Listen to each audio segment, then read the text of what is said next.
Olá você que nos acompanha aqui pelo Cuiabrasa Podcast, sejam bem-vindos a mais um episódio. E antes de apresentar a convidada de hoje, eu queria dizer para você que esse podcast está sendo gravado aqui nos estúdios da MD.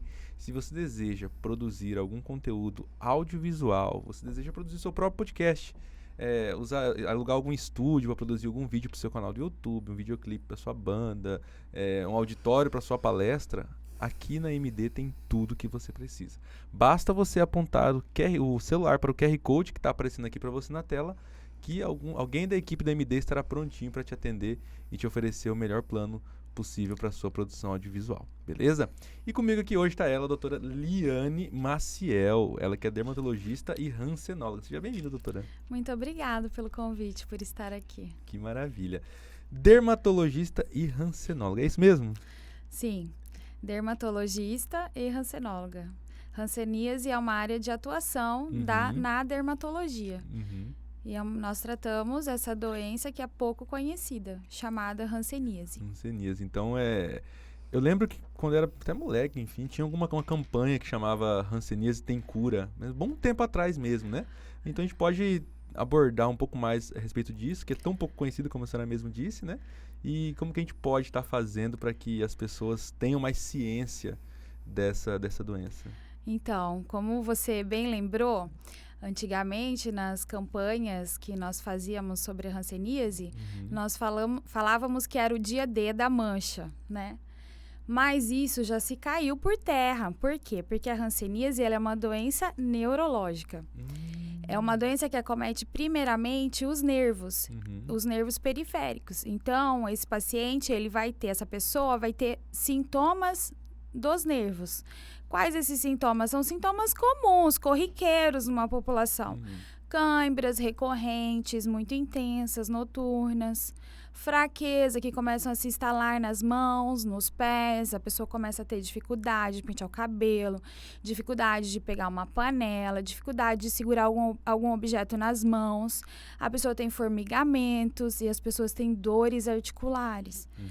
Claro que acompanhadas com áreas de alteração de sensibilidade, que pode ser desde uma alteração levinha, que a gente chama de hipoestesia, até de uma ausência total dessa sensibilidade, chamada anestesia, que pode acontecer tanto no trajeto dos nervos, que a gente fala, às vezes, meu braço tá doendo, e aí eu começo a ter alteração de sensibilidade na pele, tem áreas que eu sinto, áreas que eu não sinto, que eu tenho peles mais ressecadas, outras não.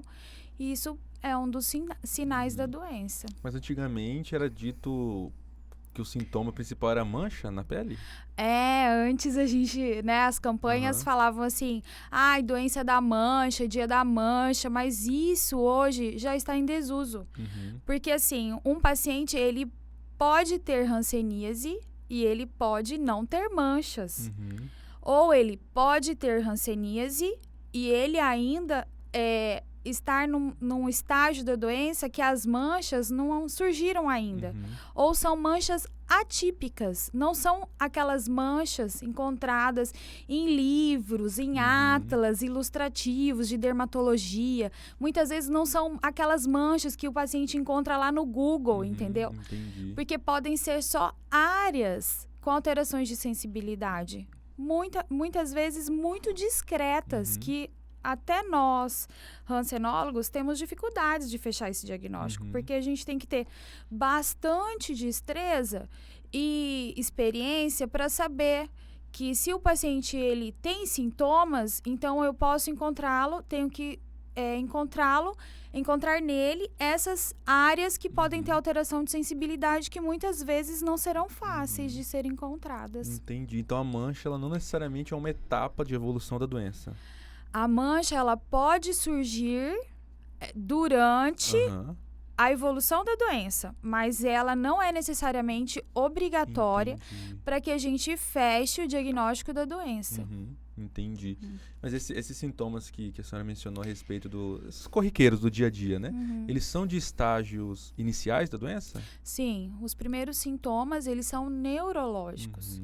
Então, hoje a gente vê tantas pessoas reclamando que tem fibromialgia, que tem dores articulares que não melhoram, que tem artrite, tendinite. Muitas vezes são diagnosticadas como lúpus, outras doenças reumatológicas e que os exames não dão, não confirmam, tipo um lúpus. Essas pessoas, elas devem pensar, os médicos que as acompanham também devem pensar em hanseníase, já que a hanseníase é uma doença hiperendêmica em nosso estado. E o Brasil é um país endêmico da doença. Então, quando os pacientes chegam para a gente na dermatologia, né, que nós somos o fim de linha deles. Eles já passaram na reumatologista, eles já passaram no médico de dor, eles já passaram no ortopedista e não encontraram causas para suas dores. Então, aí ouvem alguém falar, vão atrás e falam, epa, o que eu sinto pode ser hanseníase e é uma doença curável. E tem alguma vacina ou algo assim para prevenir? Ou... Não. A prevenção da hanseníase é exatamente para a gente quebrar a cadeia de transmissão da doença. É necessário que todos os contatos da pessoa sejam avaliados. Porque como é uma doença parente, eu digo que é parente da tuberculose, porque a bactéria ela é muito parecida, também é uma micobactéria, que tem que passar pelas vias aéreas para ela infectar o indivíduo, a gente tem que cuidar de todos os contatos, porque ninguém fica doente sozinho. É igual tuberculoso. A gente trata o paciente com tuberculose e fica vigiando, né, os contatos dele. Na hanseníase, quando a gente tem um indivíduo que a gente chama de caso índice, nós temos que avaliar os contatos dentro de casa, os amigos que frequentam essa casa, os colegas de trabalho. Por quê? Porque todo mundo pode adoecer e as pessoas podem adoecer em tempos diferentes. Não é assim, eu entro em contato com um paciente, com uma pessoa que está com hanseníase e eu vou adoecer logo em seguida. Não. A evolução da doença, ela é lenta. Muitos não adoecerão, porque o organismo, ele combaterá a doença. Mas esses contatos, eles devem ser acompanhados, porque as pessoas podem adoecer em tempos diferentes. Entendi. E a via de infecção é como? Assim, É a via respiratória. A gente precisa conviver com um doente multibacilar, que a gente chama, ou bacilífero, que é aquele paciente que solta milhões e milhões de bacilos no ar. Mas através da gotícula? Através das gotículas de saliva. E isso essa doença, ela pode atingir qualquer idade, acometer indivíduos de qualquer idade, desde crianças até idosos. Quando as crianças são acometidas pela doença, isso é um sinal muito preocupante, porque significa que essa criança, ela está vivendo em um meio, convivendo com as pessoas, com os pais, com os avós, né, dessa criança, que estão doentes e não receberam ainda o tratamento. Por isso que ela se infectou tão precocemente. E tem é diferente para a criança? Tem uma ação mais rápida e tal? É parecido com a adulto? Assim, os remédios, eles são padronizados pelo Ministério da Saúde. Porém, em alguns casos, a gente tem remédios hoje com melhores resultados. E a gente pode individualizar esse tratamento, porque assim, todo remédio, né? Não serve para todo mundo. Alguns têm efeitos colaterais, alguns têm intolerâncias. Então, assim, nós temos que individualizar e assim, esse tratamento. As crianças, elas recebem um blister, uma cartela de medicamento diferente, porque elas têm pesos diferentes. E crianças abaixo de 30 quilos, nós temos que fazer fórmulas individualizadas para que a gente consiga contemplar essas crianças. Entendi. Mas eu falo essa questão da própria infecção numa criança. A velocidade de infecção é diferente de um adulto? Então, o que acontece? Não, a velocidade é a mesma. O que é diferente é que se uma criança adoece, significa que ela está num meio super infectado, super contaminado do bacilo. Para contaminar uma pessoa, para infectar, a palavra é infectar. Quando eu infecto uma criança, significa que essa criança está convivendo no ambiente domiciliar que estão eliminando muitos bacilos. Mas porque a criança tem mais resistência? Não, por causa da quantidade da carga bacilar, porque a doença é lenta. Uma doença normal, uma pessoa em idade adulta jamais se infectaria num tempo recorde, igual a criança, né? A gente não fala que o tempo de evolução pode ser variado de 2 a 5 anos, de 5 a 10 anos. Uma criança, a gente já teve história de criança com 8 meses de idade com hanseníase. Mas aí os pais estavam infectados, ou os avós, os tios, entendeu? Então, eram pessoas que tinham uma carga bacilar que eliminavam muito bacilo no ar. E isso, aí o tempo de manifestação da doença é reduzido, por causa que ela está respirando muito bacilo, a ponto de adoecer mais rápido.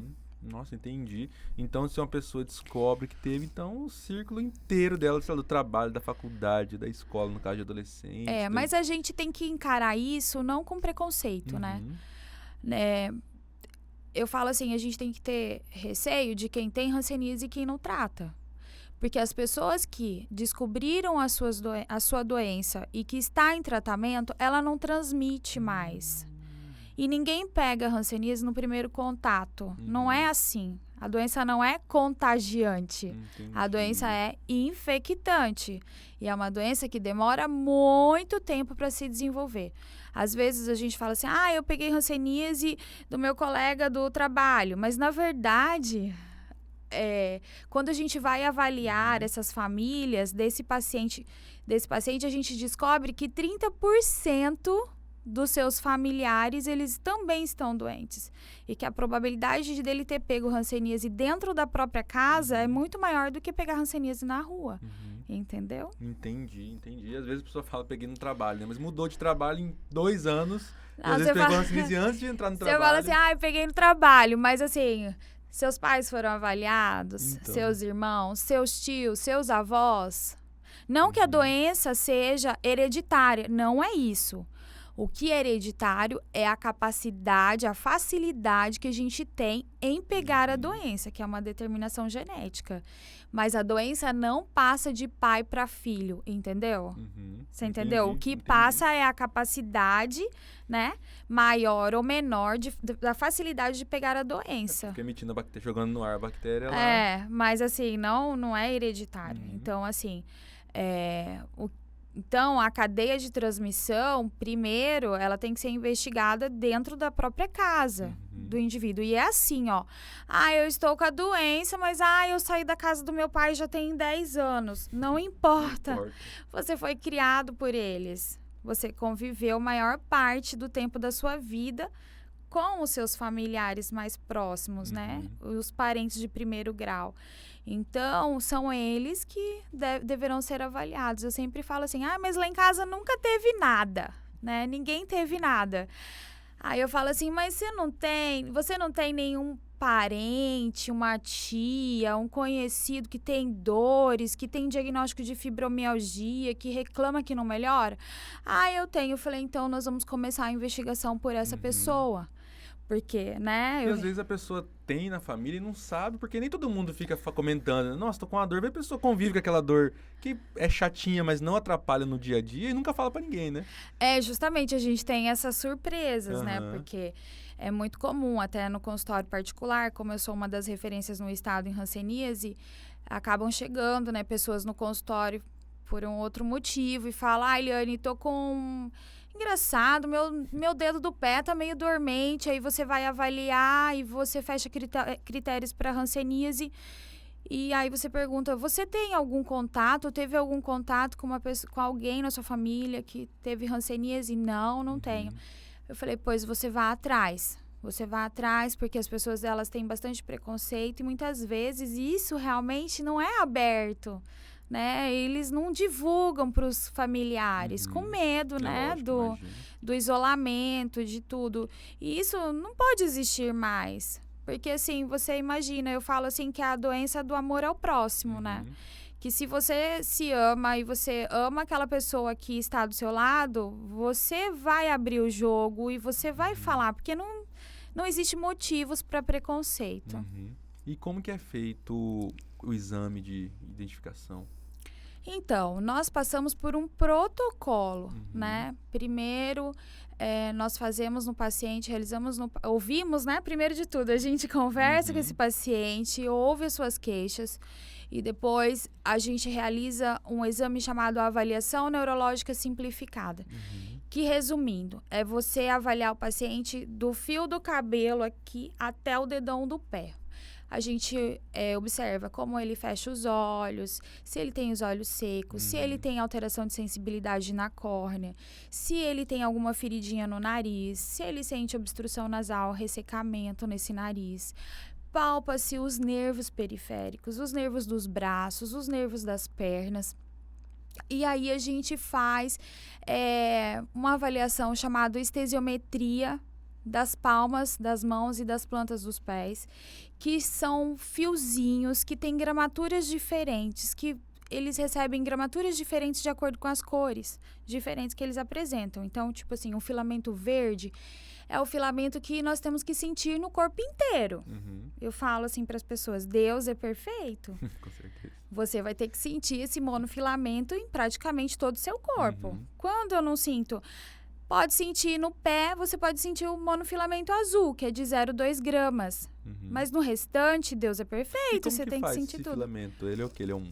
Ele, na verdade, é um tubinho de plástico que você encaixa uma pecinha com um fiozinho, que parece um bigodinho de gato. Não tem aquele o cabelinho do gato, o bigodinho e tal. E a gente pressiona esse filamento na pele até ele fazer uma curvatura. E isso é padronizado. Então, assim, o verdinho eu vou sentir 0,07 gramas na pele. O azul eu vou ter o 0,2 gramas. O violeta são 2 gramas. O vermelho são 4 gramas. O laranja são 10 gramas, chegando até 300 gramas, que é o cor-de-rosa. Quando o indivíduo ele sente um monofilamento cor-de-rosa, significa o quê? Que ele já...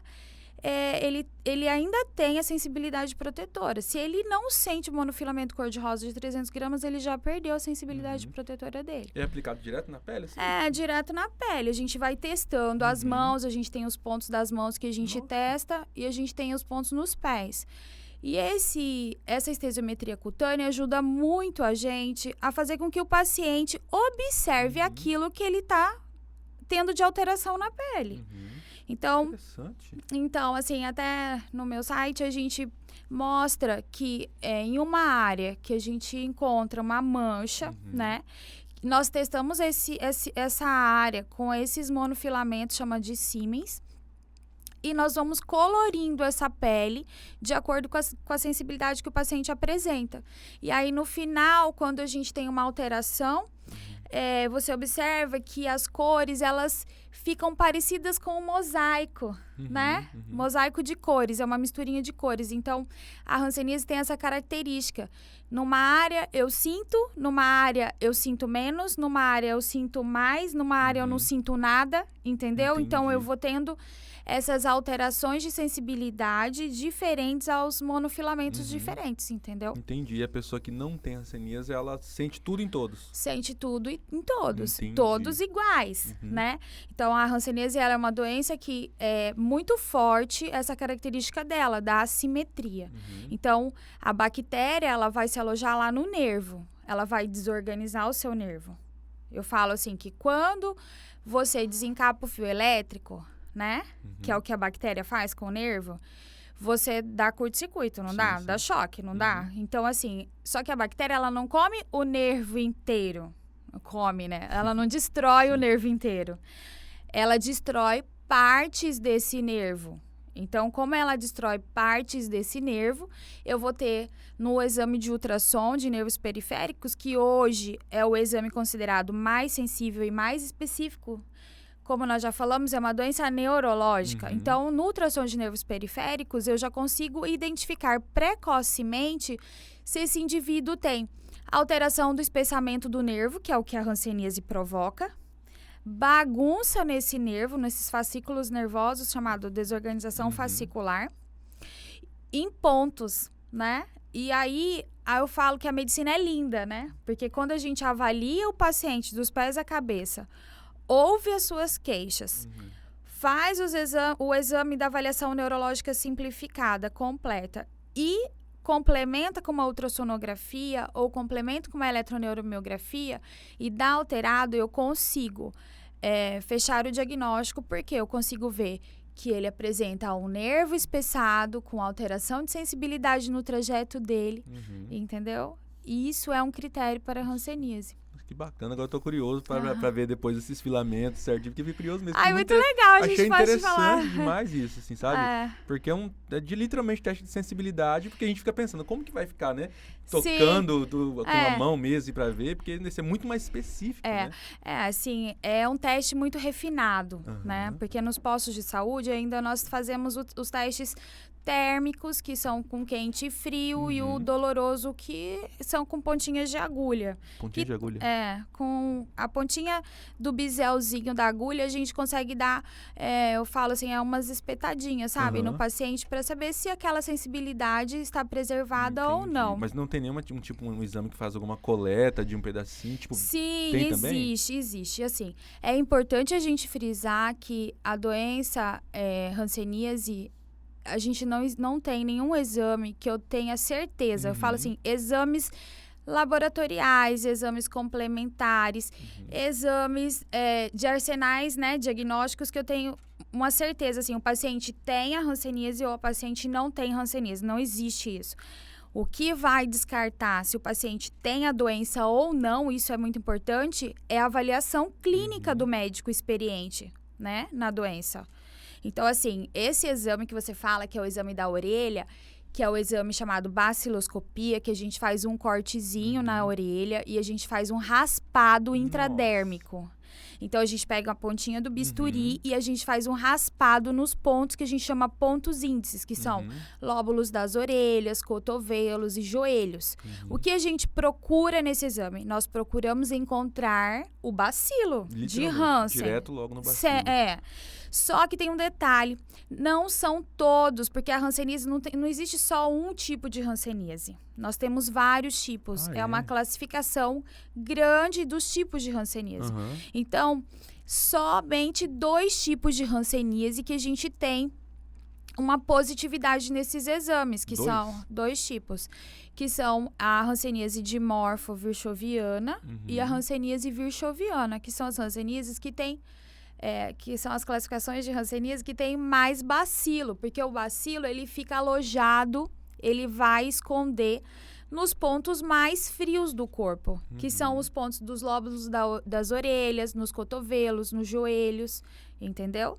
Então, assim, nós presenciamos muito isso na nossa prática diária. Você falou que eu tenho hanseníase, mas o meu exame de baciloscopia veio negativo. E eu não tenho. O colega falou que eu não tenho. Tem, gente. Baciloscopia negativa não exclui diagnóstico de hanseníase. É igual. Eletroneuromiografia negativa, sem alterações, não exclui diagnóstico de hanseníase. Porque os nervos podem estar preservados e ele tem um tipo de hanseníase... que chegou aqui para nós aqui. E ele tem um tipo de hanseníase que só cometeu a pele ainda, que está numa fase muito inicial, entendeu? Então, esses aqui são os monofilamentos de Siemens. Gostei do parceiro que veio aqui. Você viu, né? Você viu aí? Super marido. Então, esses aqui são os monofilamentos de Siemens. Legal. Que são os fiozinhos que a gente usa para avaliar a sensibilidade do paciente. Então, Alisson, você consegue mostrar isso aqui na câmera? Tem que ter um mais grossinho, né? Para conseguir ver diretamente. É assim, ele montado, legal. ó. É assim. Vê se você consegue, vê se dá pra ver com um zoom aqui. Deixa eu pegar um outro aqui. Esse aqui dá. Tá conseguindo focar? Senão eu saio um pouquinho. Tá pegando? Olha, você vai fazer o corte aqui pra vocês. Tá vendo? Ó. Isso, esse filamento, então, que é tocado na pele. Que você toca na pele, ele faz uma curvinha. Quando ele faz uma curvinha, significa que ele está exercendo o seu pezinho, né? O peso dele. Então, isso é o teste, né? Então, a gente Entendi. faz a avaliação da mancha, ou de uma área discretamente mais clara, porque a hanseníase não tem uma lesão. Existem as lesões típicas, mas a hanseníase pode vir em forma de mancha clara, mancha escura, caroços, né?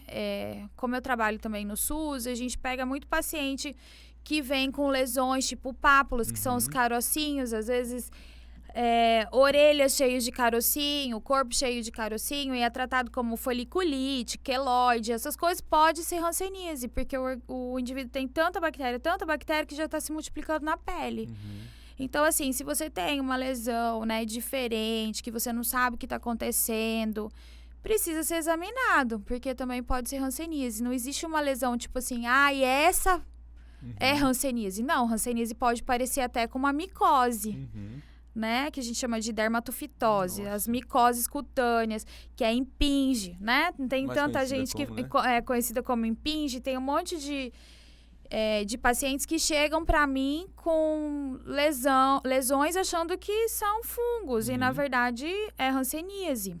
Entendi. Pode ser confundida também como alergias, porque existem quadros que a gente chama de quadros reacionais na hanseníase, que parecem quadros de urticária, que parecem outras síndromes, tipo de síndrome de Switch, pode parecer dermatite de contato. Tem paciente que tem lesões assim que acham que eram lesões comuns e que não melhoravam com o uso corriqueiro de medicações tópicas, corticoides tópicos. Isso aí a gente tem que ter essa atenção aí, que pode ser hanseníase.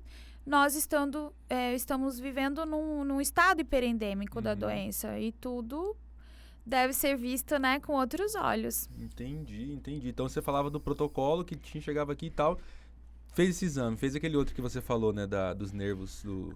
A gente palpa, na verdade, né? Então, assim, até a sensibilidade da córnea, a gente testa com fio dental mesmo. Pega a pontinha do fio dental e encosta no cantinho externo do olho. E muitas vezes isso passa batido numa avaliação num posto de saúde, ou a pessoa tem alteração e acha que ela tem alteração porque ela é usuária de lentes de contato, entendeu? Ou a pessoa tem olho seco, um olho que irrita e tudo, e não foi pensado nisso. A gente tem que pensar. Pessoas que estão perdendo os cílios, isso a gente também tem que pensar, porque é um dos sintomas não, é um dos sinais da hanseníase. Pessoas que estão perdendo as sobrancelhas, a cauda da sobrancelha também é um sinal que é muito observado na hanseníase. Eu falo, gente, é uma doença que ela tem muitas caras, igual a sífilis, né? Então, assim, os sintomas e os sinais, eles podem variar muito. Não tem aquilo que é assim, se você tem isso, você tem hanseníase, entendeu? Entendi. A gente tem que focar muito nos sintomas neurológicos, nas alterações de sensibilidade na pele. E você falou em nas quantos tipos alterações de de força. Então, a gente tem um tipo que chama indeterminada, que só dá uma manchinha discreta e o indivíduo não tem nenhum acometimento do nervo.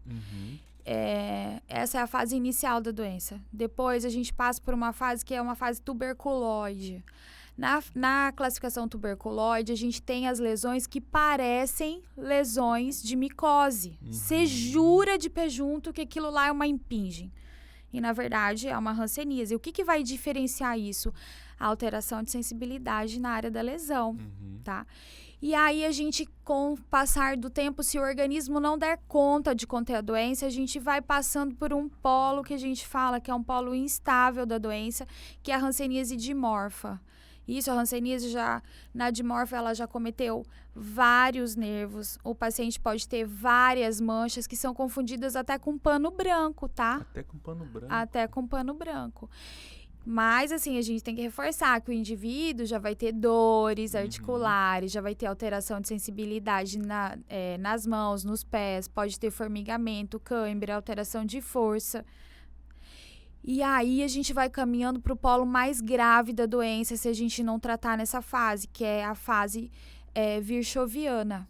Então, a fase virchoviana é a fase que o organismo, o micro-organismo já tomou conta do organismo do paciente. Ele já está em todos os lugares possíveis e imagináveis.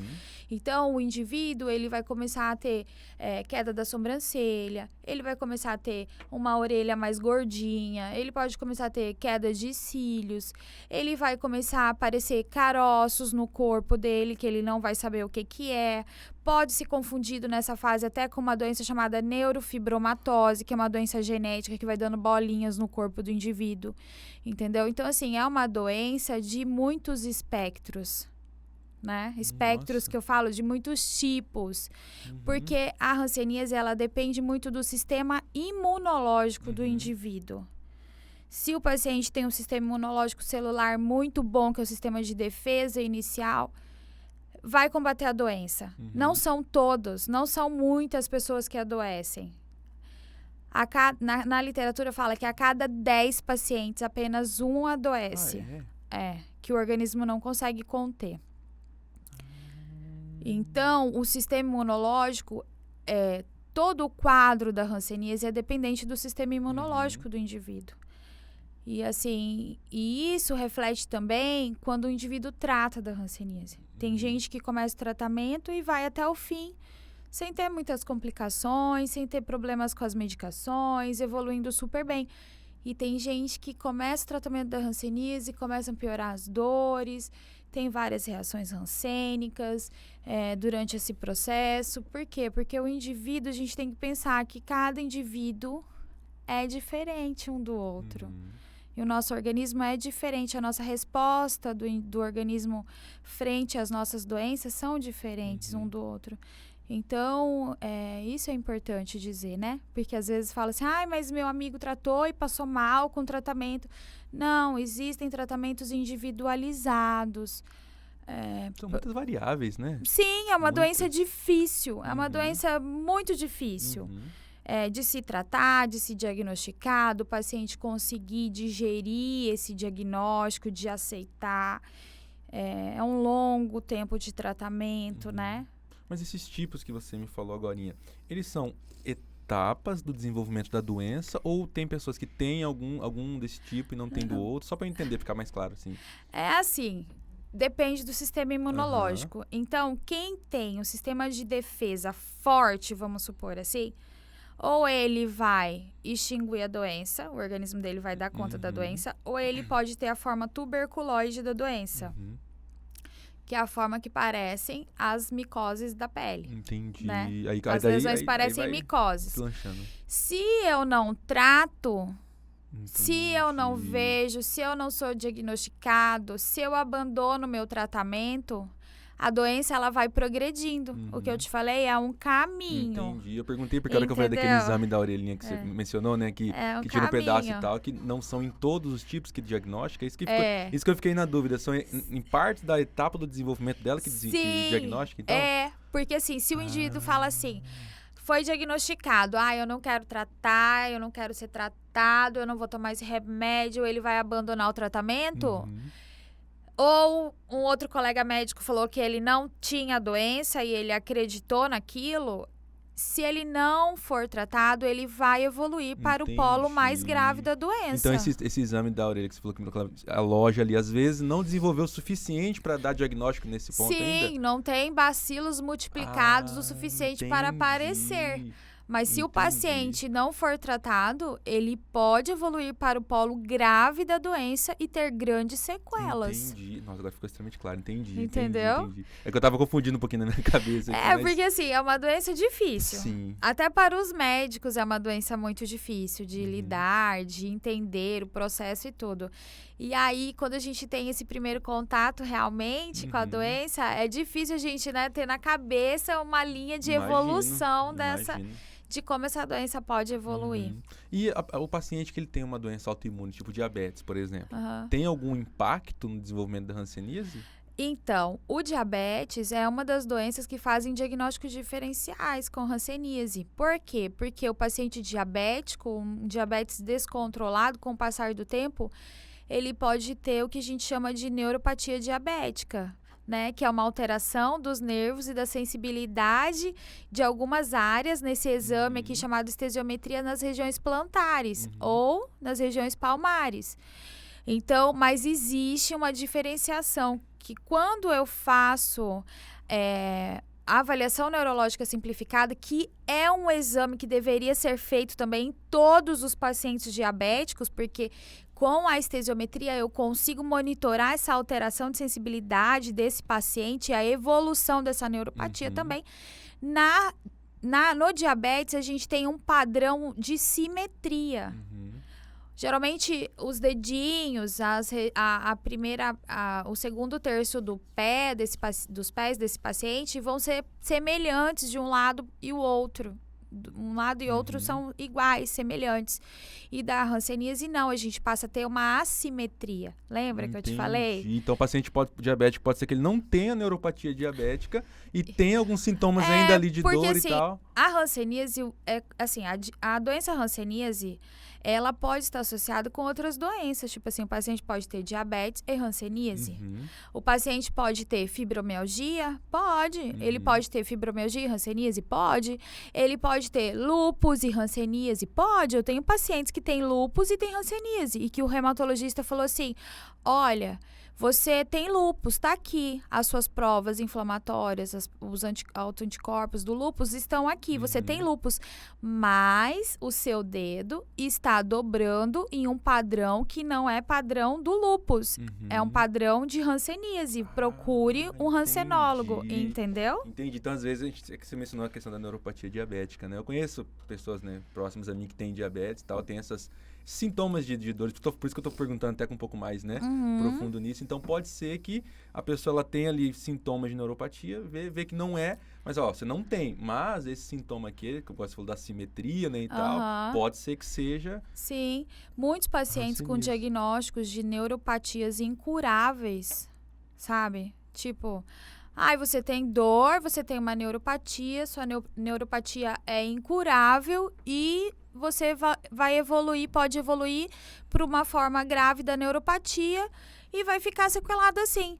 Eu tenho pacientes com diagnósticos de neuropatia, dado por outros colegas, e que, na verdade, era uma neuropatia hansênica.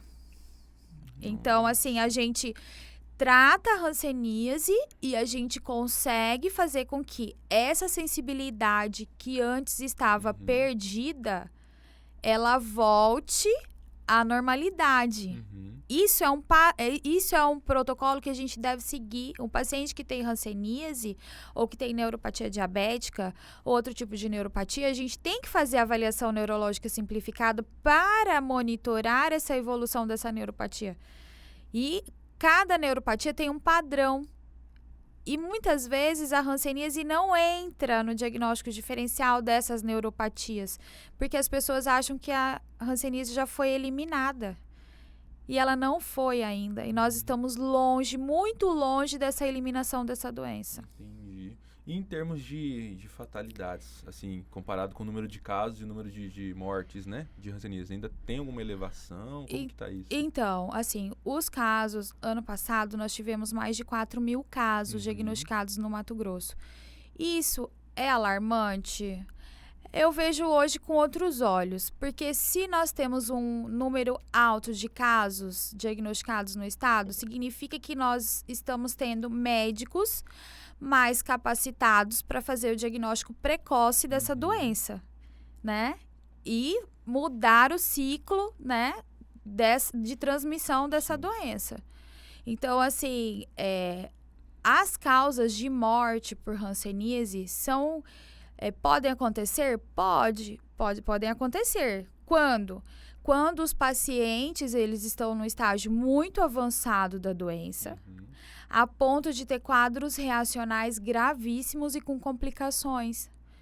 Entendeu? Que é mais naquele polo que o bacilo já tomou conta do indivíduo. Quando a gente não tem esse quadro da forma grave da doença, as complicações que podem existir são relacionadas aos medicamentos que nós usamos. Tem alguns medicamentos que causam mais efeitos colaterais, mas que são contornáveis. Nós conseguimos, assim, avaliar o paciente, acompanhá-lo a ponto de evitar grandes complicações, E entendeu? independente do estágio da doença mais avançada ou não, a possibilidade de cura é a mesma?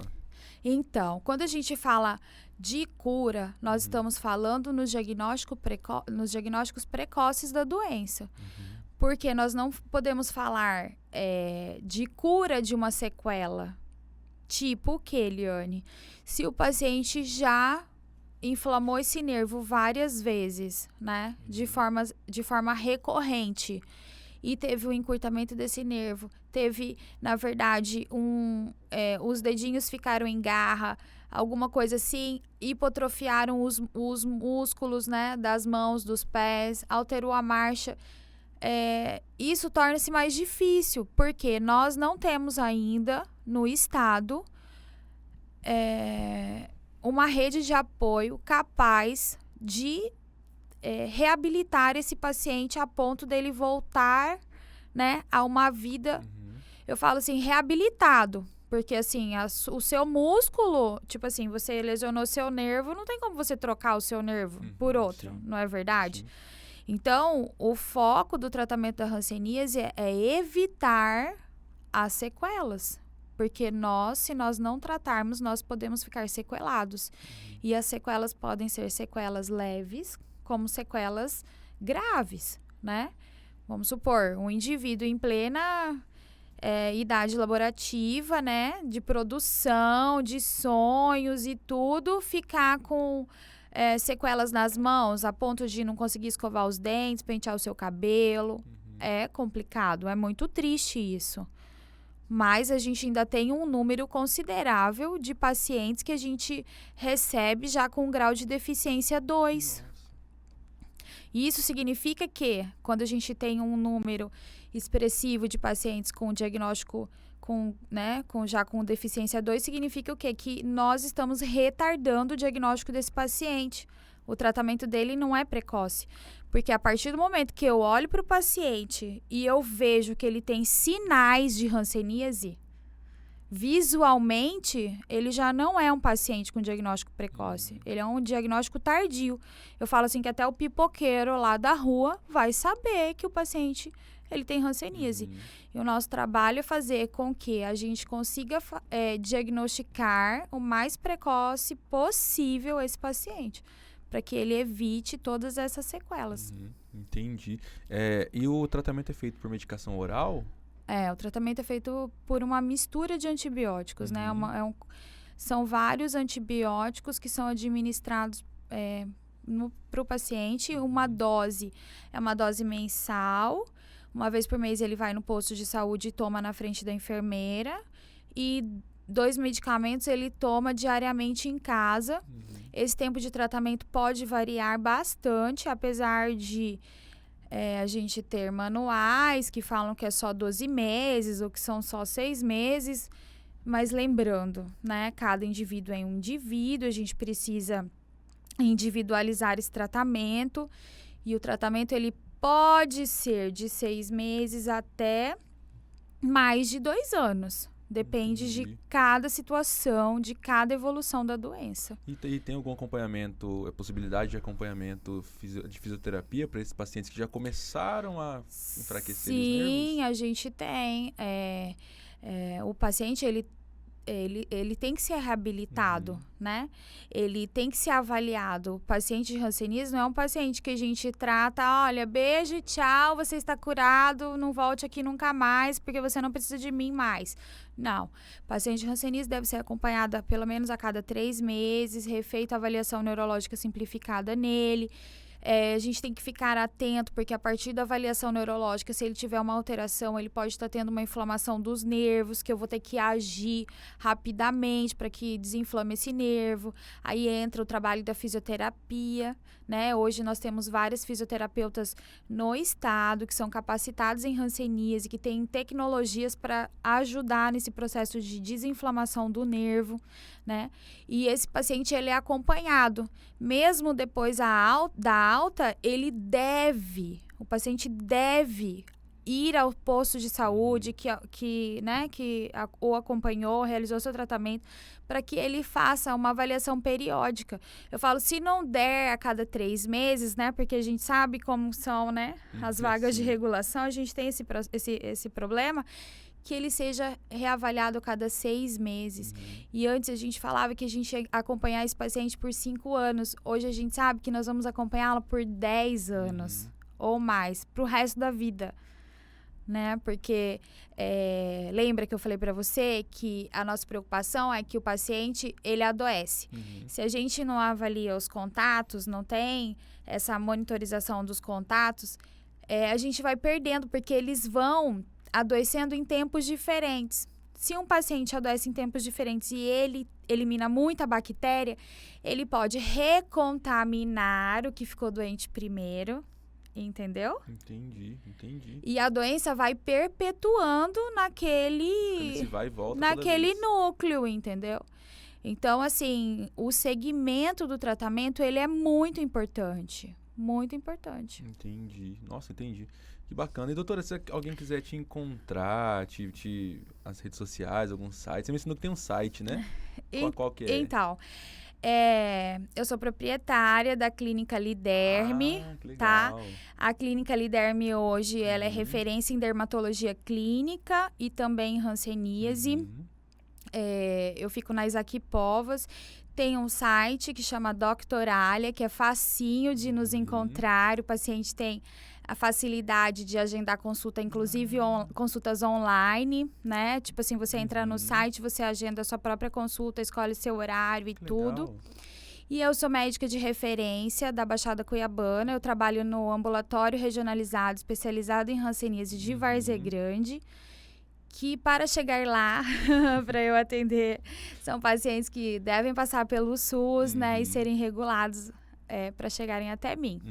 Entendi. Então, o paciente, se for pelo SUS, ele procura um outro dermatologista? Como que é esse passo? O SUS, então, o caminho do SUS é você ir até o posto de saúde, o médico, né, do município de Várzea Grande, vá até o posto de saúde vai fazer a solicitação, o médico vai te examinar e tudo, e vai enviar via telesaúde, num sistema de regulação de vagas via telesaúde, eu vou avaliá-lo, ou teleregulador, e vai encaminhá-lo para consulta médica, entendeu? Entendi. O meu Instagram é clinica.liderme, né?